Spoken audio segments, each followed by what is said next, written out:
Zee 24 तास एक पाऊल पुढे। पुण्यातल्या सहकार नगरमध्ये इमारत दुर्घटनेतल्या मृतांचा आकडा 11 वर पोहोचलाय, तर दुर्घटनेत 10 जण जखमी झालेत। सोमवारी दुपारी बांधकाम सुरू असलेली 5 मजली इमारत कोसळली होती। पहाटेपर्यंत या इमारतीचा ढिगारा उपसण्याचं काम सुरू होतं। बचाव कार्य आता कुठे संपलंय। तळजाई पठार या भागातली ही इमारत दुपारी 2च्या सुमाराला अचानक कोसळली। इमारत कोसळल्यानंतर तब्बल 8 तासांनंतर या ढिगाऱ्यातून 2 चिमुकल्यांना सुखरूप बाहेर काढण्यात आलं। यातलं एक बाळ 1 वर्षाचं तर दुसरं फक्त काही महिन्यांचं आहे। या प्रकरणी माजी नगरसेवक संजय नांदे आणि लहू सावंत या दोघांवर सदोष मनुष्यवधाचा गुन्हा दाखल करण्यात आला। या दुर्घटनेमुळे अनधिकृत इमारतींचा मुद्दा पुन्हा एकदा ऐरणीवर आलाय।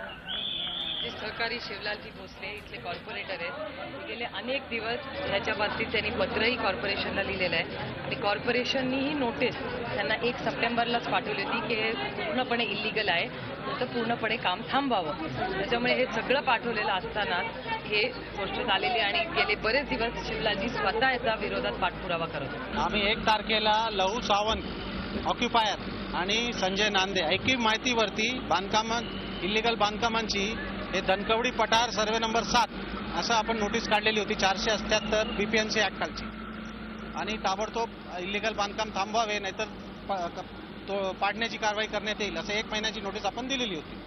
हे राजकारणी स्टंटबाजी करण्यासाठी इथं आलेत। ह्याचा अधिकार कुणी दिला? ही बिल्डिंग अनधिकृत आहे, ह्याच्यासाठी परवाना दिला हा कॉर्पोरेशन कडून आला। कॉर्पोरेशन का झोपलेले का कार्यकर्ते सगळे? या प्रकरणी झी 24 तासनं काही प्रश्न उपस्थित केलेले आहेत।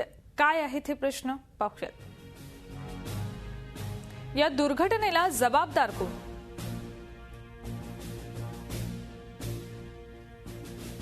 स्थानिक नगरसेवकांनी अनधिकृत बांधकामाविषयी 6 महिन्यांपूर्वी सांगूनही मनपानं कारवाई का केली नाही? सामान्यांची अनधिकृत बांधकामं पाडणारी मनपा मोठ्या बांधकामांकडे दुर्लक्ष का करते? अनधिकृत बांधकामं पाडण्यासाठी पुणे मनपा आता तरी धडक कारवाई करेल का?